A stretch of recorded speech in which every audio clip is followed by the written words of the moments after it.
네, 문재인 대통령도 진정한 용기를 되새기겠다면서 SNS를 통해 고인을 추모하기도 했는데 그제 하루 연차 휴가를 내고 주말 동안 경남 양산 사저에서 휴식을 취했습니다. 하반기 국정 구상을 이어간 문 대통령은 특히 종료 시한이 일주일도 남지 않은 한일 군사정보보호협정 지소미아의 재연장 여부에 대한 고심을 거듭하고 있습니다.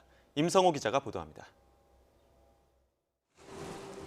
지난 15일 광복절 경축식을 마친 문재인 대통령은 곧장 경남 양산 사저로 향했습니다. 다음 날인 16일 하루 연가를 낸 문 대통령은 주말을 포함해 사흘을 쉬면서 노모를 찾아뵈고 하반기 국정 구상도 이어갔습니다. 문 대통령은 특히 종료가 일주일도 안 남은 한일 군사정보보호협정, 이른바 지소미아의 재연장 여부에 대해 고심을 거듭한 것으로 전해졌습니다.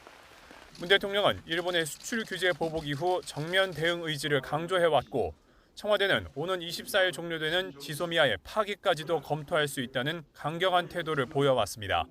일본 정부의 조치 상황에 따라 우리도 단계적으로 대응 조치를 강화해 나갈 것입니다.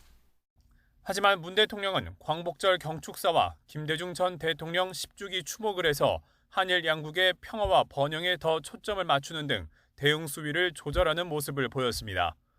지금이라도 일본이 대화와 협력의 길로 놓는다면 우리는 기꺼이 손을 잡을 것입니다. 이 때문에 우리 정부가 지소미아 연장 방침을 정한 것이 아니냐는 관측이 나왔는데 청와대는 결정된 것이 없다고 일단 선을 그었습니다.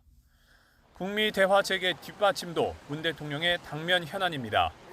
오는 20일 한미 연합훈련 종료 이후 북미가 비핵화 실무 협상을 재개할 것으로 점쳐지는 만큼 이를 촉진하기 위한 문 대통령의 역할이나 메시지 여부에 관심이 쏠리고 있습니다. 국내 현안으로는 장관 등 후보자 7명의 인사청문회가 꼽힙니다.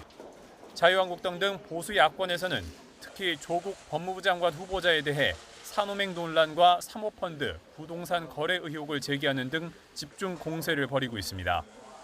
문 대통령은 다음 달 정기국회에서 국정 성과를 위한 예산, 법안 심사가 시작되는 만큼 인사청문회 전국을 조속하고 원만하게 마무리하는 데 집중할 것으로 보입니다.